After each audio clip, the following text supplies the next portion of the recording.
नमस्कार दोस्तों, स्वागत है आपका टैली की अगली क्लास में। आज हम आपको बताने वाले हैं कि एक्सपोर्ट इनवॉइस को कैसे टैली के अंदर एंटर किया जाता है। तो आइए, आपका समय ना खराब करते हुए हम डायरेक्ट एक्सपोर्ट इनवॉइस पे चलते हैं।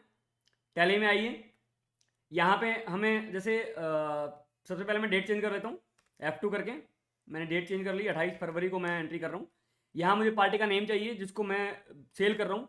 फॉर एग्जाम्पल मैंने ओल्ड सी किया और पार्टी का नाम क्रिएट किया। फॉर एग्जांपल कोई चाइना की पार्टी है तो चाइना एंटरप्राइजेस। यहाँ पे मैं क्या लिखूंगा, संडी डेटर, क्योंकि मैं इसको मटेरियल सेल कर रहा हूँ।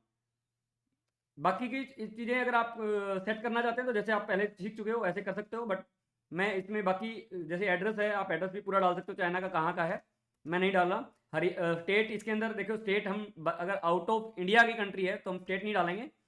कंट्री कंट्री इंडिया नहीं है, चाइना में एक्सपोर्ट कर रहा हूँ मैं तो चाइना आएगा। पिन कोड मैं ब्लैंक छोड़ रहा हूँ।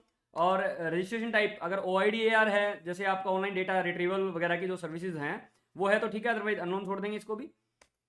और डिस्पैच डिटेल अगर आपके पास है, जैसे भी आपने डिस्पैच किया तो आप इन्फॉर्मेशन यहाँ पे दे सकते हैं। इसको मैंने ब्लैंक छोड़ दिया। देखिए यहाँ पे एड्रेस चाइना आ गया, कंट्री चाइना आ गया तो स्टेट नॉट एप्लीकेबल रहेगा, प्लेस ऑफ सप्लाई भी नॉट एप्लीकेबल रहेगा क्योंकि बाहर जा रहा है। तो यहाँ पे स्टेट आता है, मेरे को कंट्री का ऑप्शन नहीं है तो मैंने इसको ब्लैंक छोड़ दिया। उसके बाद सेल्स का मैंने लेजर जो आपका बनाया हुआ है ऑलरेडी उसी को सिलेक्ट किया।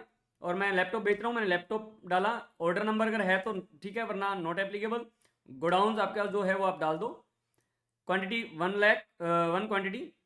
अमाउंट है 5 लाख का एक लैपटॉप है। मैंने इसको एंटर किया और यहाँ पे मैंने एंटर करके IGST का लेजर देना है। टैक्स ये मैंने एंट्री की है GST को ये ध्यान करते हुए कि मैं GST पे कर रहा हूँ। और अगर विदाउट GST पे करना है तो उसकी एंट्री हम आपको बाद में अलग से करके दिखाएंगे। तो this is E way bill की डिटेल्स अगर आपको देनी है तो आप दे सकते हैं। जैसे हमने ई वे बिल की डिटेल्स को पहले हमने डिस्कस किया है तो हम अभी यहाँ पे नो कर रहे हैं और मैंने इसको एंटर कर दिया। रेफरेंस नंबर आपने देना है, आप दे सकते हैं एक्सपोर्ट इनवॉइस का।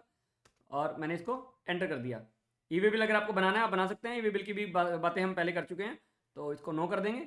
और अभी आप देखिए, मैं डिस्प्ले में गया, स्टैट्यूटरी रिपोर्ट्स में गया और GST रिपोर्ट्स में गया, GSTR 1। और ये पीरियड जनवरी का आ रहा है तो Alt F2 किया मैंने। 1/2 से 28/2 मैंने पीरियड ओपन किया और आप देखिए ये एक्सपोर्ट इनवॉइस के अंदर ऑटोमेटिकली रिफ्लेक्ट कर रहा है। IGST इसके अंदर अपने आप शो कर रहा है। 1,40,000 रुपये IGST लगा है जो लैपटॉप पे मेरे को लगना चाहिए था। इसका मैं क्लेम बाद में कर सकता हूँ, वो मैंने आपको शायद बताया हुआ है।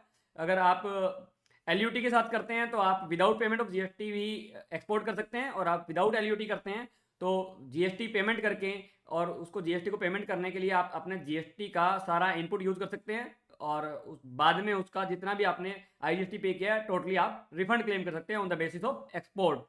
तो आज की क्लास में इतना ही, धन्यवाद। मिलते हैं हम अगली क्लास में।